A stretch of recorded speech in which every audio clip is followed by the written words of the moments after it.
Oke, sore hari ini saya mungkin nggak akan lebih banyak sharing sama kalian dan kalian boleh bertanya nanti ya, kalau mau bertanya ya.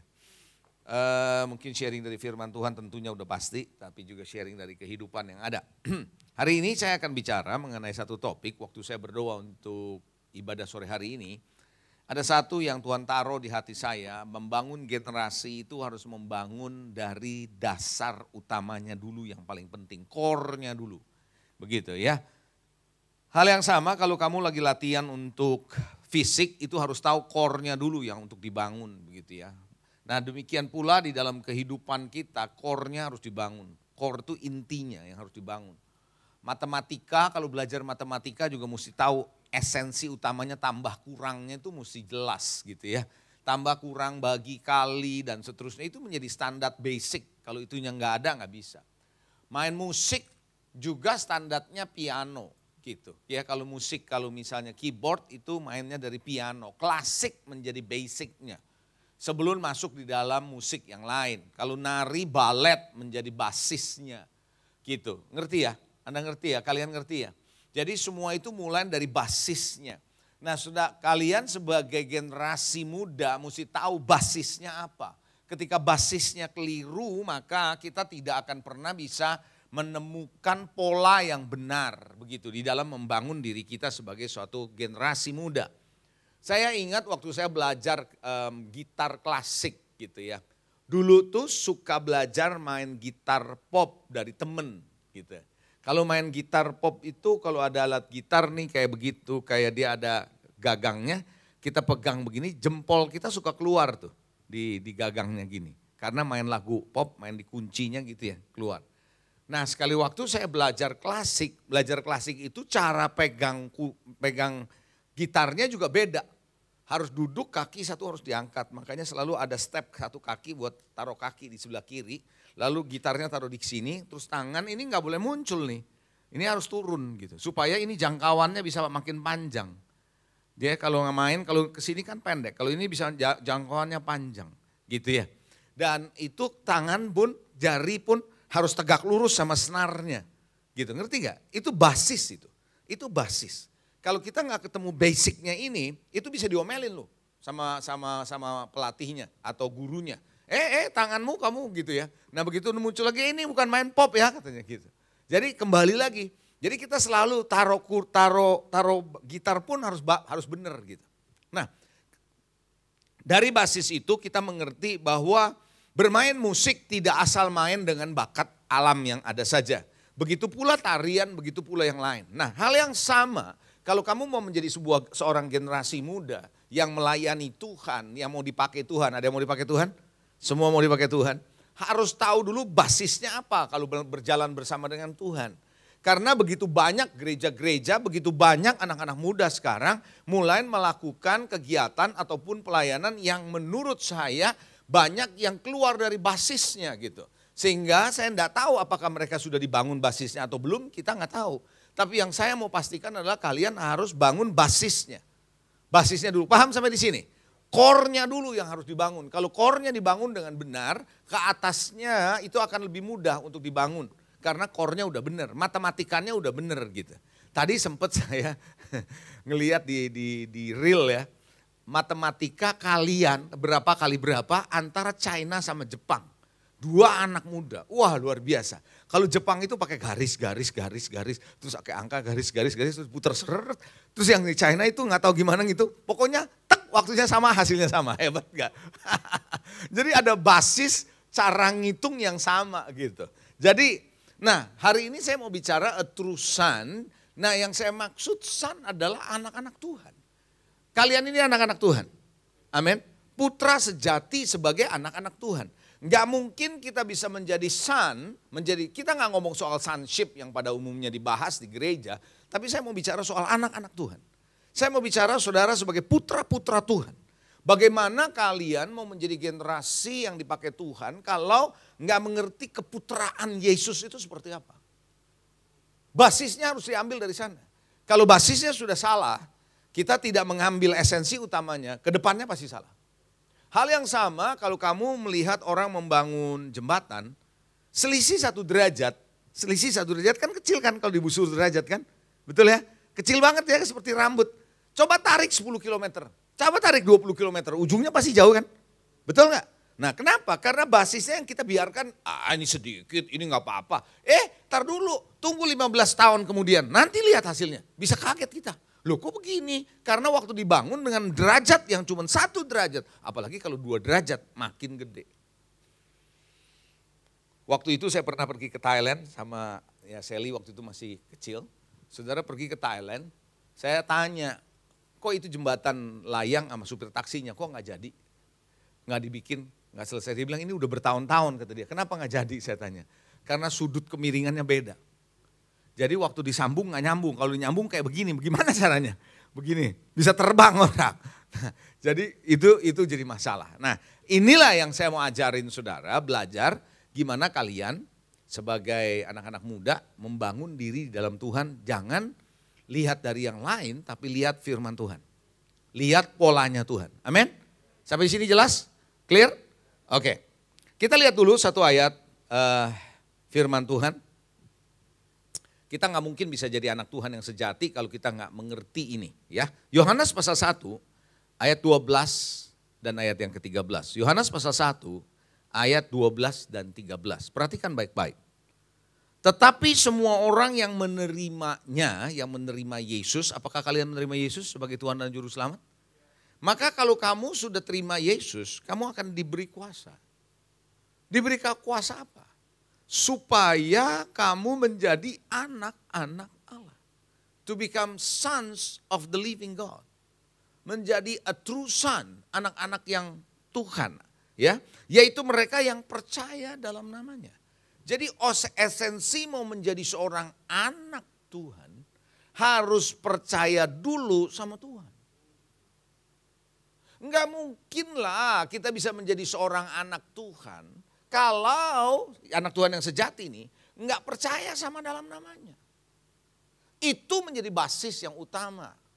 Percaya, coba katakan percaya. Kadang-kadang kita bisa percaya karena ikut-ikutan. Loh, percaya itu ada 2 tipe. Percaya karena conviction, karena kepercayaan dari kita. Tapi juga percaya karena percaya rame-rame. Rame-rame itu artinya karena kita punya acara dengan teman-teman. Jadi kita percayanya karena bersama-sama. Tapi belum tentu kita percaya.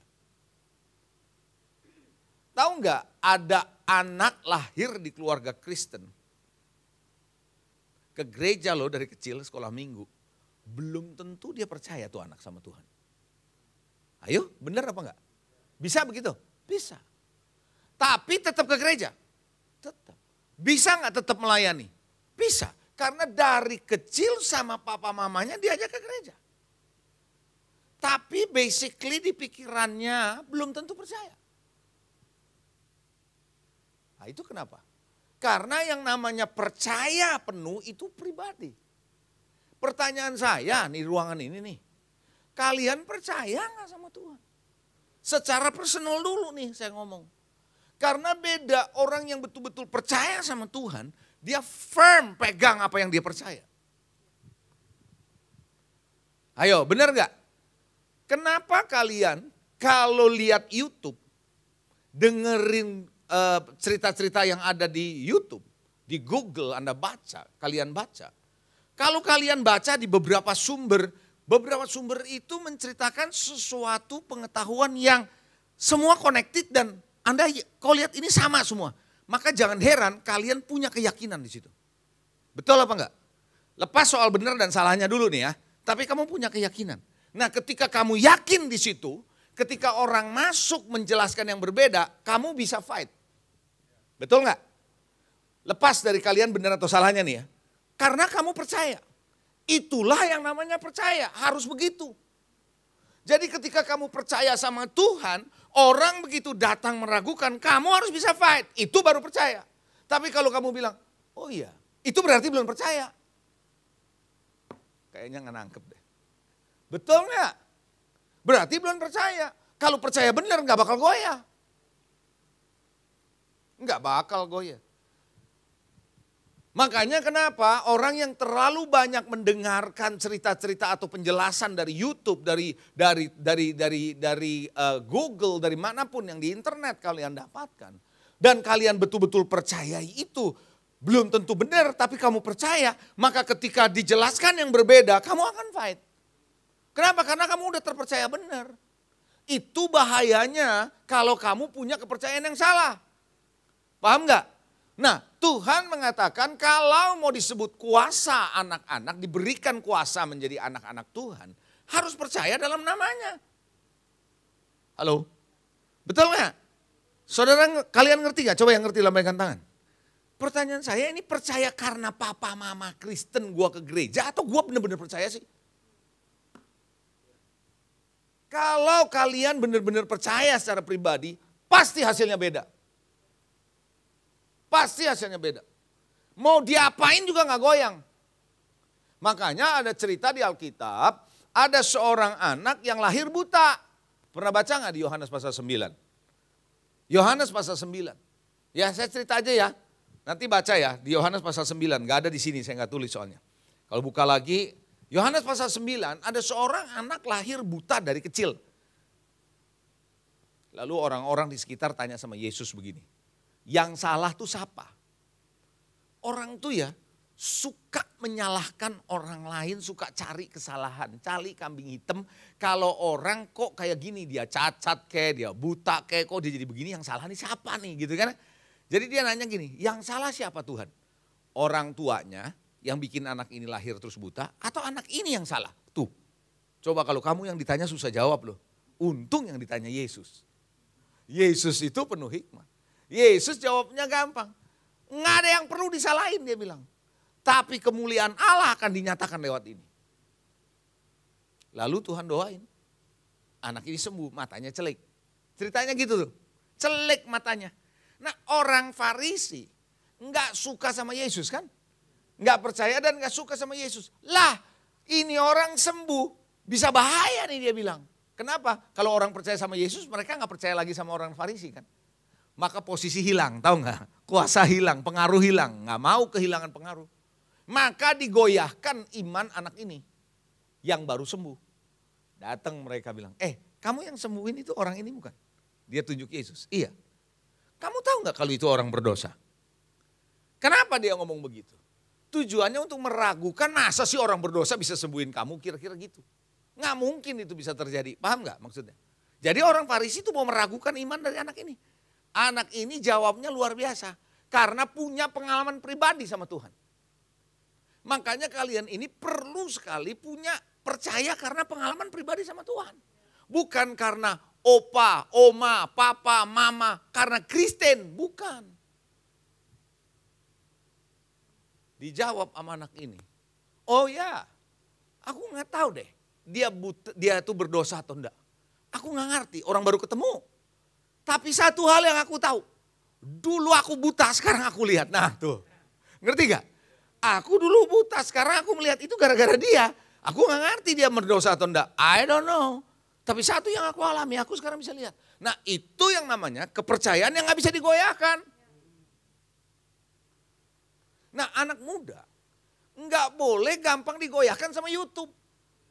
Gak boleh gampang digoyahkan sama Google. Kenapa? Kalau kita nggak punya keyakinan penuh sama Tuhan, gampang goyahnya.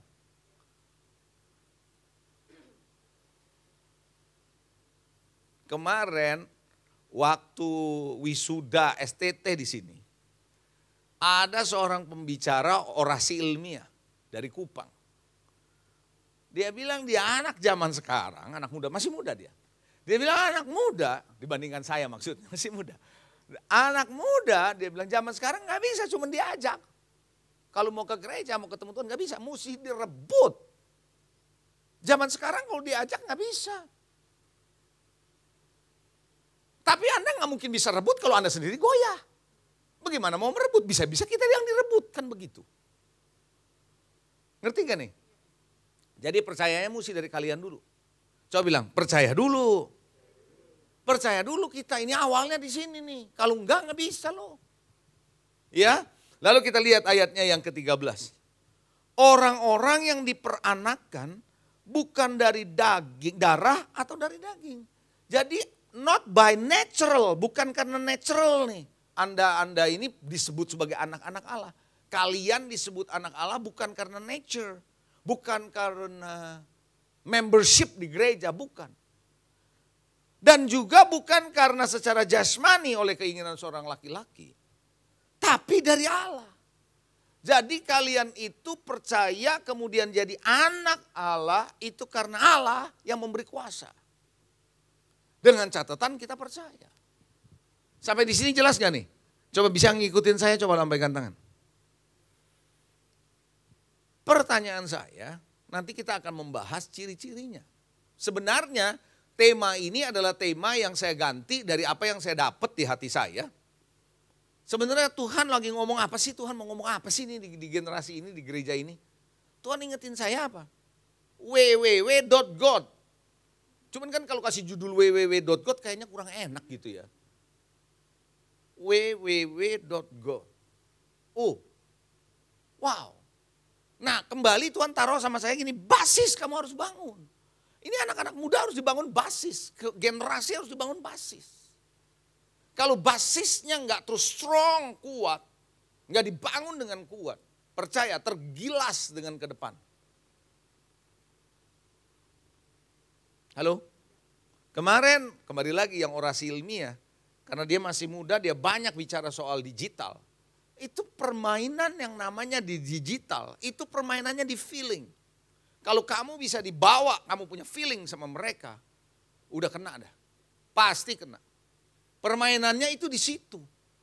Permainannya adalah di rasa kita, feeling kita, kita sudah masuk, udah kena aja. Makanya ini perlu ada yang namanya kebenaran firman. Semudah apapun kalian. Kemarin saya pasang di reel saya, soal khotbah di hari Minggu yang saya bilang bahwa kalau kamu lihat di IG saya yang terakhir, di reel khotbah di sini minggu lalu, ada yang bertanya gimana pastor mau membantu saya, kan saya bilang dua hal. Satu, kamu harus bertumbuh kerohanian gitu. Yang satu lagi kamu harus bisa lihat apa yang saya lihat. Coba kamu bisa lihat nanti di reel itu. Christopher Patapihero tiba-tiba dia kasih komen. Dia bilang, pastor gak ada yang namanya khotbah yang terlalu tinggi. Yang ada adalah pendengar yang terlalu duniawi. Saya bilang amin itu. Nah jadi gini, dia pernah bilang juga, khotbah di anak muda sama di umum sama. Nggak ada bedanya. Cuman paling bahasa. Kenapa? Karena yang perlu dibangun adalah spiritual basis. The basic. Kalau ininya nggak dibangun, kita kemas dengan cara yang lain, ini bisa kacau. Halo? Paham gak nih? Coba bilang sebelah saudara gini, basis. Basisnya harus benar. Haleluya. Nah sekarang kita masuk aja langsung, ciri-cirinya kalau kamu mau menjadi anak Tuhan yang sejati itu apa? Ready? Oke. www.god. www.god. Ini yang ada di dunia ini, www adalah World Wide Web. Betul? World Wide Web. Begitu gak? Web itu artinya apa? Coba kamu artinya apa web? Jaring laba-laba kan? Web kan? Jadi orang itu masuk untuk dijaring. Jadi jangan heran kalau kamu sering main di internet, kalau nggak hati-hati, kamu masuk jaringan mereka. Oh iya.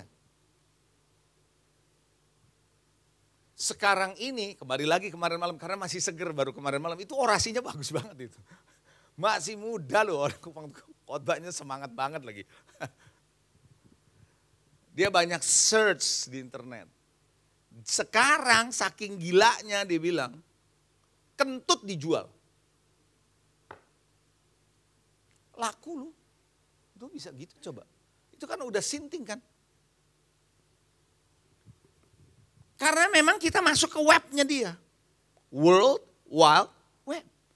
Nah saya masuk dulu ke World Wide Web sebelum saya masuk kepada Word way of God.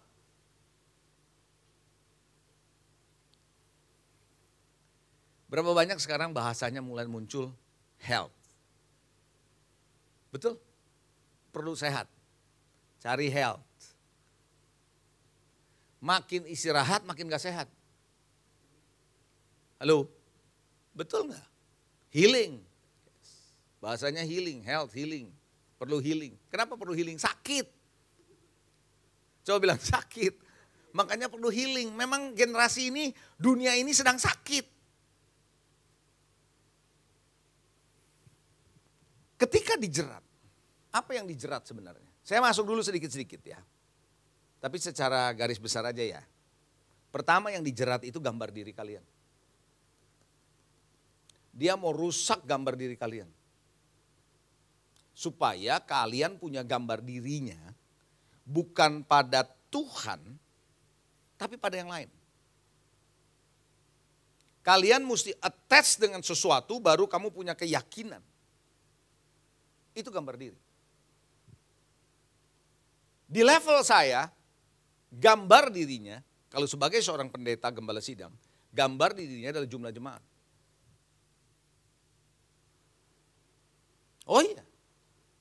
Makin banyak jumlah jemaat attach, itu bisa punya gambar diri kelihatannya lebih bagus. Padahal bukan itu gambar dirinya. Halo? Waktu Hawa jatuh dalam dosa, kenapa kira-kira dia bisa jatuh dalam dosa? Dipengaruhi oleh setan kan? Setan bilang apa? Masih ingat? Enggak, kamu bukannya nggak boleh karena apa-apa. Kalau kamu makan pohon ini, buah ini dari pohon ini nih, kamu akan sama Tuhan, begitu Kak? Kira-kira gitu. Sekarang saya tanya, waktu Hawa dan Adam diciptakan Tuhan, udah sama belum sama Tuhan? Ayo. Hah? Sudah sama? Sudah.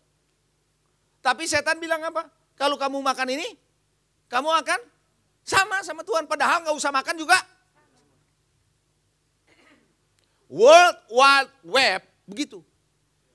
Kalau kamu nggak ikutin apa yang diajarin sama mereka, yang ditawarin mereka, kamu belum punya gambar diri yang benar. Padahal kita sudah ada, nggak ada itu juga sudah ada, ngerti nggak? Kalau kamu nggak kaya, kalau kamu nggak sukses, kalau kamu nggak berhasil seperti orang dunia bilang, kamu belum apa-apa. Padahal kamu sudah apa-apa di dalam Tuhan.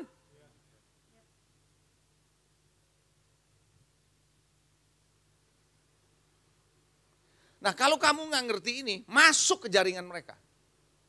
Dan terus kamu akan ikutin, jangan heran, 5 tahun kemudian kamu akan berubah. Suatu hari ada seseorang cerita sama saya, Pastor, orang ini sudah lama saya nggak ketemu. Sekarang saya ketemu dia, tiba-tiba dia bisa ngomong begini, Pastor. Apa? Kayaknya mah Tuhan di mana-mana juga sama, agama apapun bisa ngomong gitu loh. Padahal dulunya di gereja luar biasa. Kok bisa? Kenapa? Karena kemasuk dalam jaring web. Dan web ini bukan cuma regional, worldwide. Jangan heran juga kalau kamu masuk bukan hanya gambar diri. Semua kepengen serba cepat. Ayo anak muda sekarang coba saya mau tanya. Benar gak sih banyak orang sekarang ini udah makin lama dipicu, makin hari mau cepet kaya, cepet sukses?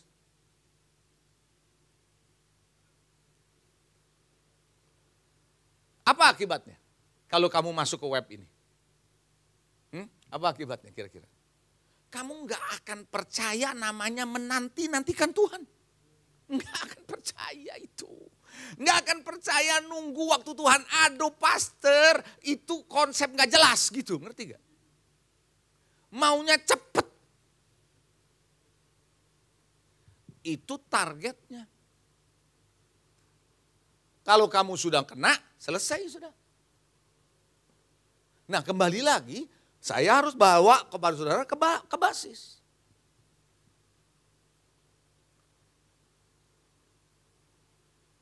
Kerja keras. Salah nggak kerja keras? Hah? Enggak salah. Tapi kerja keras yang dunia tawarkan, ada embel-embel di baliknya masalahnya. Bukan kerja keras karena memang kita punya nilai-nilai kerja keras. Bukan santai. Itu beda loh. Ngerti gak nih, kalian ngerti gak? Kerja keras karena memang pada dasarnya rajin. Pada dasarnya memang kita punya nilainya begitu. Memang kita mesti kerja keras. Dengan kerja keras karena kita mau dapat sesuatu. Joshi punya teman. Dia pernah cerita sama saya Joshi. Waktu dia belum kuliah waktu itu.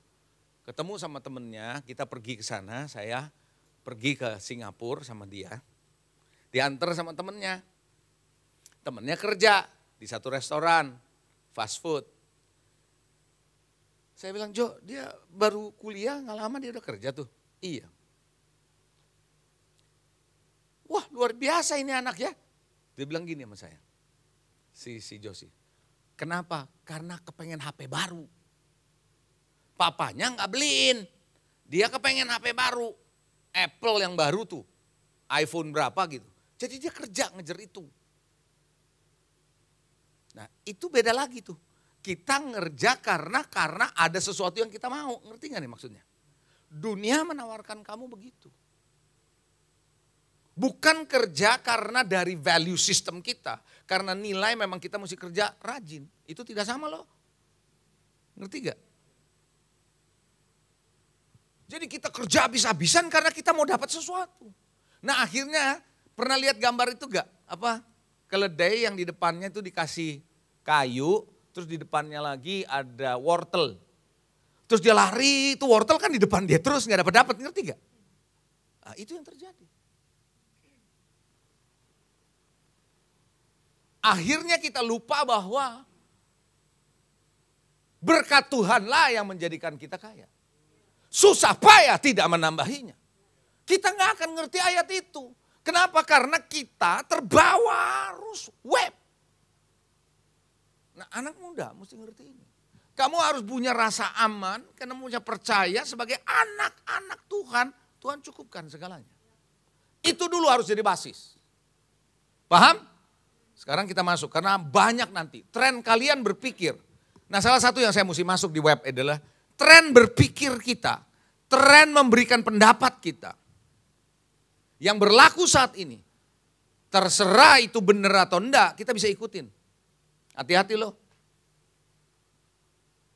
Hati-hati. Sekarang di dunia maya kan siapa aja bisa ngomong toh. Siapa aja bisa taruh apa yang dia ngomong toh, statementnya. Soal benar atau salah nggak tahu kan. Yang penting menurut gue benar mau apa, kan gitu. Jadi sekarang ini semua merasa dirinya benar. Ngeri gak tuh kalau begitu? Nah kalian harus bisa tahu begini, kalau ngelihat website, ngelihat web, ngelihat internet, ngelihat apapun, kamu mesti tahu bahwa gak semua itu benar. Basis yang paling benar adalah firman. Kalau ini bilang enggak, kamu harus bilang enggak.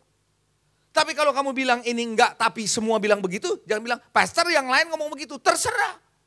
Firman Tuhan bilang apa? Paham gak nih? Kalau enggak gitu, kita enggak akan bisa basis dibangun dengan benar. Generasinya keropos nanti. Paham? Coba yang jelas lambaikan tangan. Oke. Nah sekarang kita masuk word, will, way of God. Mazmur 119 ayat yang ke-9. Ayat 16, ayat 35, ayat 105. Ada empat ayat, saya bacain ya. Dengan apakah seorang muda, kalian masih muda? Hah? Nggak dengar kalian masih muda? Dengan apa seorang muda mempertahankan kelakuannya bersih? Dari dosa, dari jebakan, dari kehidupan yang gak benar di masa muda sekarang, anak-anak muda. Gimana caranya seorang muda bisa mempertahankan kelakuannya bersih, coba? Coba gimana? Alkitab bilang dengan menjaganya sesuai dengan apa? Firman. Jadi firman itu harus menjadi basis buat kalian. Harus punya kesukaan, kecintaan akan firman.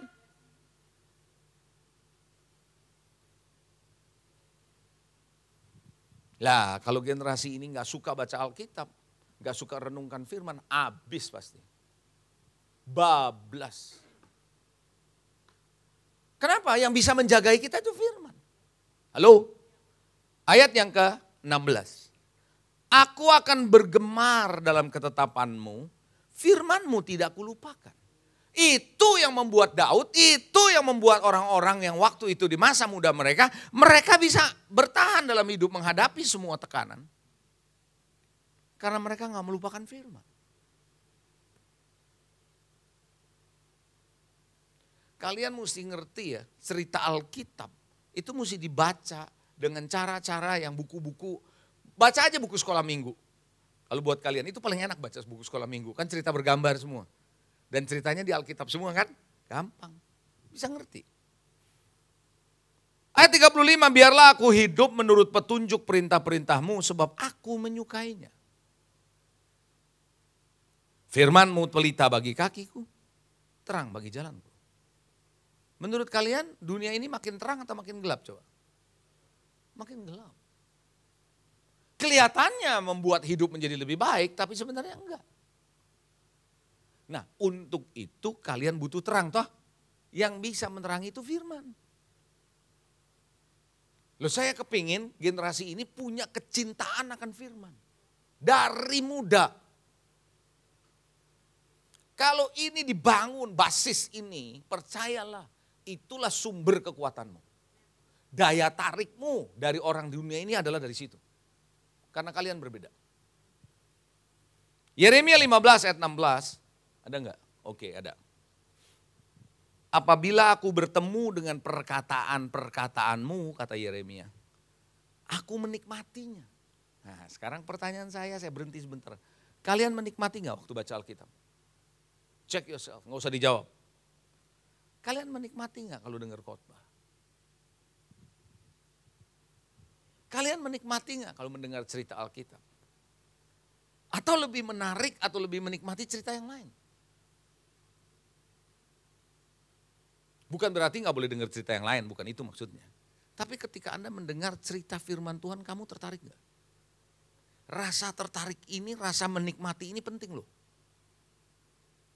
Firmanmu itu menjadi kegirangan bagiku.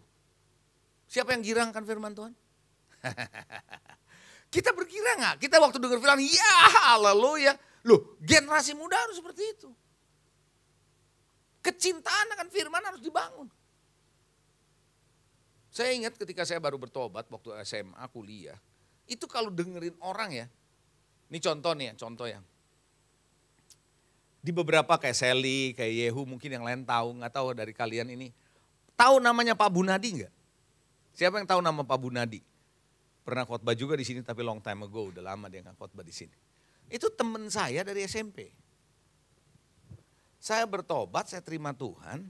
Ini dulu-dulunya sama-sama hobinya cerita silat, saling pinjam, terus juga ya ngerokok lah segala macam. Nah setelah saya bertobat, dia lihat saya ajak dia ke persekutuan. Lalu dia juga bertobat, dia terima Tuhan. Jadi saya suka datang ke rumahnya, ngobrol waktu itu. Nah ngobrolnya gini nih, lihat nih ya. Dulu ngobrolin tentang buku silat, Ko Ping Ho, ngerti gak? Jadi sudah sampai mana nih kita cerita. Sekarang ceritanya lain. Kalau dia baca ayat Alkitab, dia dapat sesuatu, dia cerita sama saya itu bisa wow, kita bisa senang sayapnya. Sebaliknya kalau saya cerita firman ke dia bilang wow, dia bisa gitu loh. Artinya kita ada di level waktu itu walaupun awal, dengar orang cerita firman Tuhan, kita girangnya minta ampun. Nah di level ini kalau kalian ada, itu dahsyat. Punya kegirangan, punya kesukaan atau kalau Anda dengar firman Tuhan, biasa aja gitu. Beda loh kalau Anda dengar wow gitu buat kamu ada sesuatu itu ada kesukaan. Firmanmu menjadi kegirangan bagiku dan menjadi kesukaan hatiku sebab namamu telah diserukan atasku, ya Tuhan Allah semesta alam. Seberapa sih kalian, itu pertanyaan saya hari ini. Seberapa kalian senang sama firman, senang sama Alkitab, senang sama cerita firman Tuhan. Senang dengan khotbah yang Anda dengar. Seberapa? Kalau di level ini kamu nggak suka dengan firman tapi lebih suka dengan yang lain. Bukan berarti yang lain nggak boleh suka, bukan itu maksud saya. Tapi harus punya kesukaan akan firman itu luar biasa. Nggak harus jadi pendeta, enggak. Enggak, tapi menjadi generasi yang luar biasa. Amin. 2 Timotius 3:16. Segala tulisan yang diilhamkan Allah bermanfaat untuk mengajar, menyatakan kesalahan, untuk memperbaiki kelakuan, mendidik orang dalam kebenaran. Ini kepada Timotius yang masih muda. Paulus bilang. Jadi saya merindukan begini, Starji, bangun kecintaanmu akan firman. Bangun kesukaanmu akan firman. Bahwa kamu mau membaca, mau merenungkan, mau ngerti, mau belajar, mau mengingat firman. Jadi setiap kali mau bertindak itu kamu bisa ingat firman. Walaupun gak tahu ayatnya di mana, tapi isinya kamu tahu. Ngerti gak nih? Maka ketika kamu cerita tentang kalau firman itu kamu suka, maka percaya sama saya, benar firman Tuhan bilang bagaimana kita bisa menjaga anak muda dari kelakuannya bersih dengan firman. Ketika firman itu ada, waktu mau bertindak ini firman ngingetin. Tapi kalau kitanya gak pernah inget firman, mau diingetin apa? Sampai di sini jelas? Karena firman itulah yang bisa membuat saudara punya iman. Ya, satu lagi ayat, Mazmur 119 ayat 130. Saya mulai dulu dengan word, lalu kita masuk dengan will dan way. Dalam waktu yang kalau boleh kita pas waktunya, kalau bisa ya. Mazmur 119 ayat 130. Bila tersingkap, artinya kalau dinyatakan, kalau disingkapkan, kalau dijelasin, kalau ngerti, dapat firman itu. Firmanmu memberi terang, memberi pengertian kepada orang bodoh. Waduh, jadi sebenarnya enggak ada orang bodoh. Yo bener enggak? Asal mau firman. Mau pinter? Siapa yang mau pinter? Sekolahnya pinter, semua pinter, itu firman. Kenapa orang Israel Yahudi sampai hari ini terkenal sebagai bangsa yang cerdas? Ayo, benar nggak? Kalau kau bilang orang Yahudi bodoh-bodoh, Anda percaya nggak begitu? Nggak percaya. Ya emang terkenal orang Yahudi itu pinter, ya nggak? Mau tahu kenapa rahasianya? Sampai hari ini mereka harus menghafal Taurat. Kalau kalian pergi ya ke Israel ya, terutama nih kalau lagi jalan nih, itu yang pakai topi yang ada panjang-panjang gitu. Dia tuh sampai sama anaknya masih kecil tuh dibacain Taurat. Mereka hafal loh. Ngajarin firman. Jadi biarpun itu Taurat, biarpun itu perjanjian lama diambil, itu kan firman. Mereka hafal, mereka harus hafal. Sebelum mereka ambil kuliah, mau kuliah kedokteran, mau kuliah teknik, mau kuliah arsitek, itu pilihan ke depan. Tapi basisnya, basisnya mereka harus masuk teologi.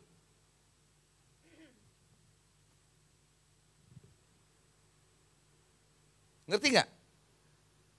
Teologi dasar, teologi yang tentang Yahweh, tentang Tuhan, mereka masuk, setelah itu baru split. Mau ke sekolah kedokteran silakan. Tapi basisnya, coba bilang word. Percaya, Anda di sekolah akan lebih pinter kalau kalian disingkapkan firman. Tahu Sadrak, Mesak, Abednego? Cerita Alkitab? Gak usah buka ayatnya, dalam Daniel pasal 1 nanti kalian baca, akan ketemu. Dites Daniel 10 kali lebih cerdas dari anak-anak muda yang lain. Padahal makannya cuma sayur.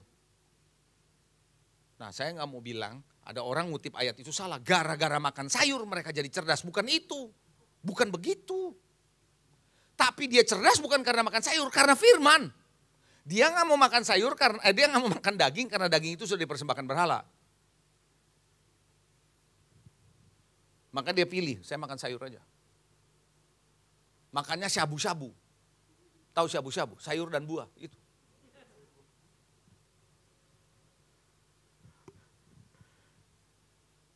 Jadi dia cerdas, 10 kali lebih cerdas.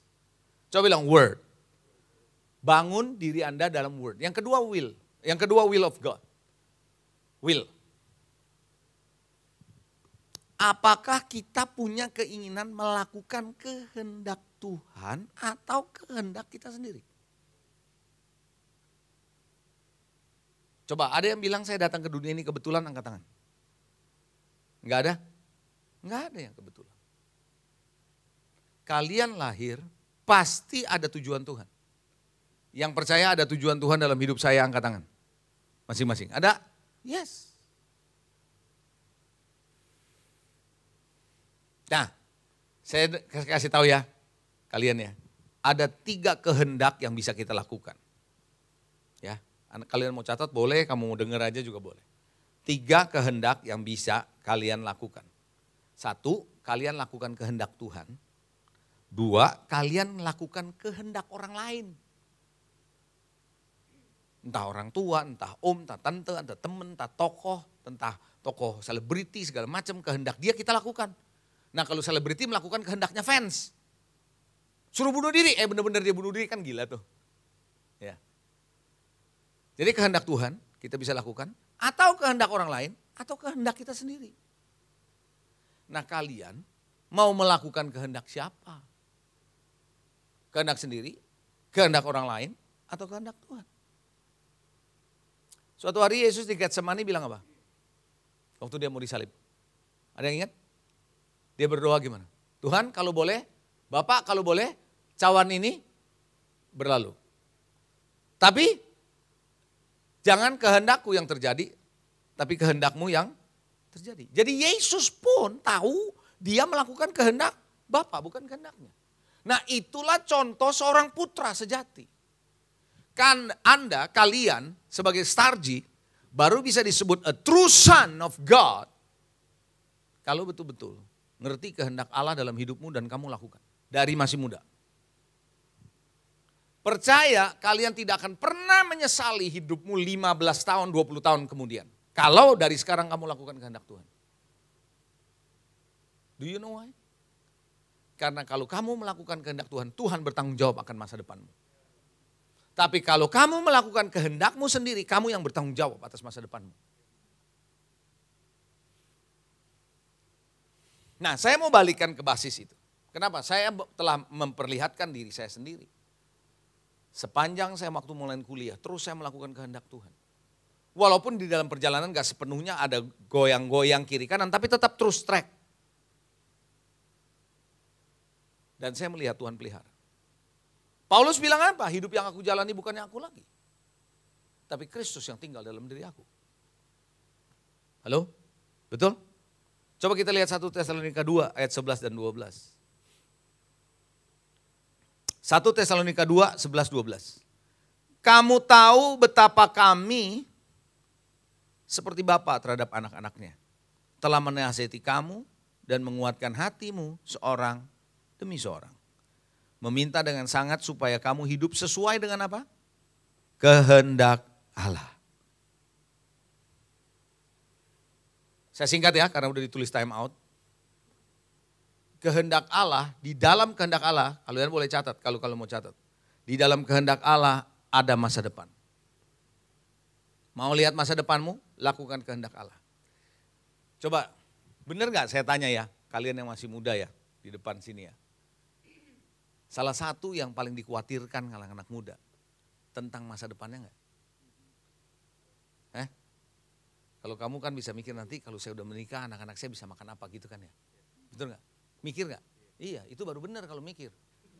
Kalau gak mikir enggak, pastor saya gak mikirin, saya bertanya-tanya gitu kan ya.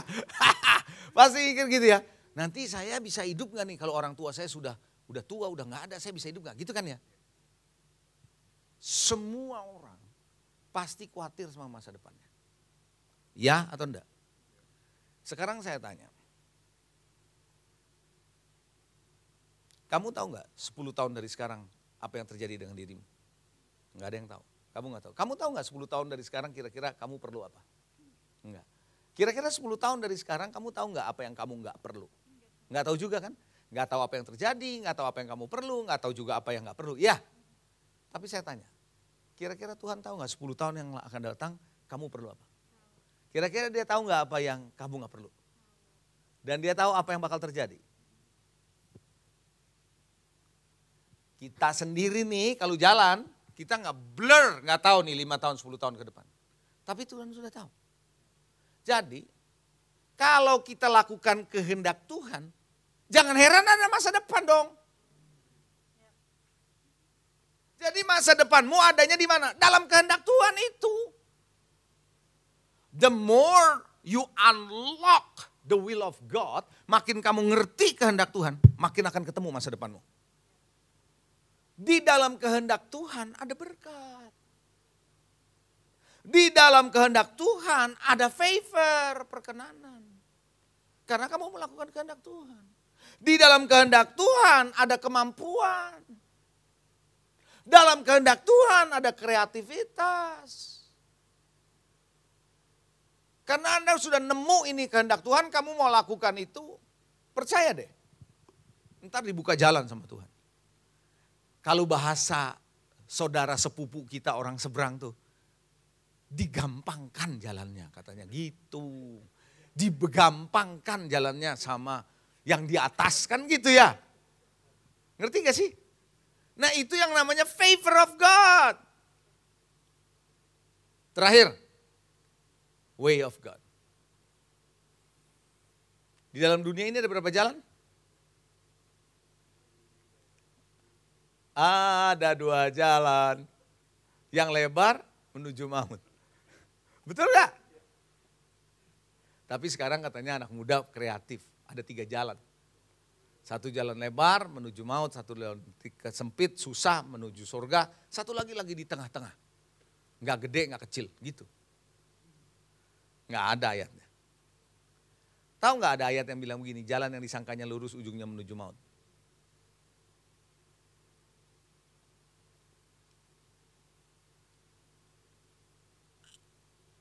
Di dalam jalan Tuhan ada keberhasilan.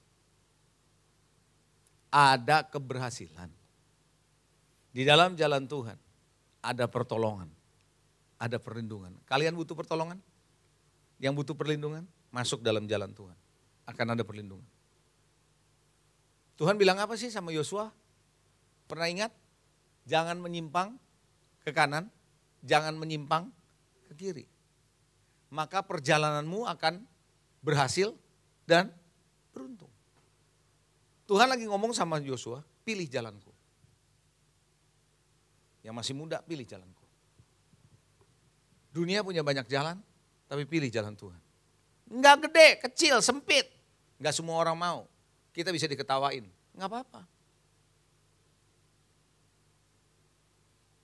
Percayalah di dalam jalan Tuhan ada kedamaian, ada ketenangan. Sore hari ini, jangan masuk World Wide Web dari dunia ini. Tapi www.god. Masuk ngerti word of God, firman Tuhan. Will of God and way of God.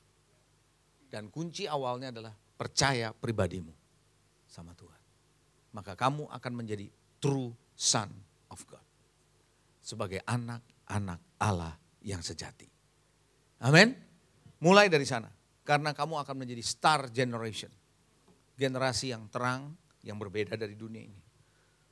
Kesukaanmu tidak akan sama dengan orang dunia. Jadi gini, jangan heran Anda nanti akan lihat dalam hidupmu, dunia boleh lakukan sesuatu, kamu enggak. Tapi akan ada waktunya nanti, mereka akan bayar harganya dan kamu akan dapat berkatnya dari Tuhan. Mereka yang enggak dapat nanti, kau yang dapat. Percayalah, there is always a blessing in the will of God, in the way of God, in the word of God. Ya, amin. Siap anak-anak muda? Bangun dari situ, kesukaanmu dari situ.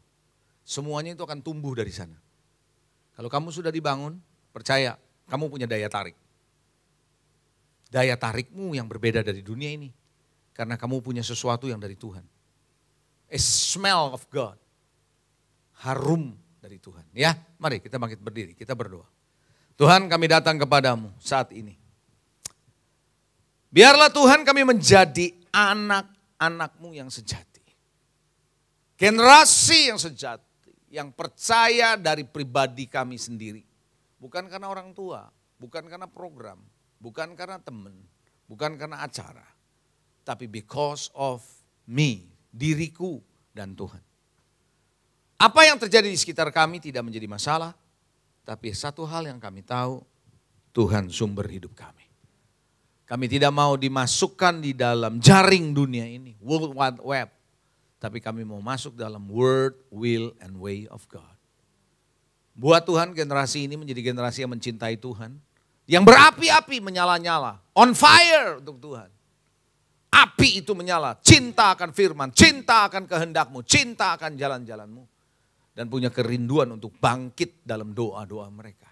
Sehingga generasi ini menjadi generasi pendoa, generasi yang membawa hadiratmu kemanapun mereka berada. Tuhan, biarlah Tuhan generasi ini dibangun dengan dasar yang betul. Basic yang tepat dibangun oleh Engkau. Hambamu boleh selesai, tapi bagianmu meteraikan firman-Mu. In Jesus' name, dalam nama Yesus. Amen, amen.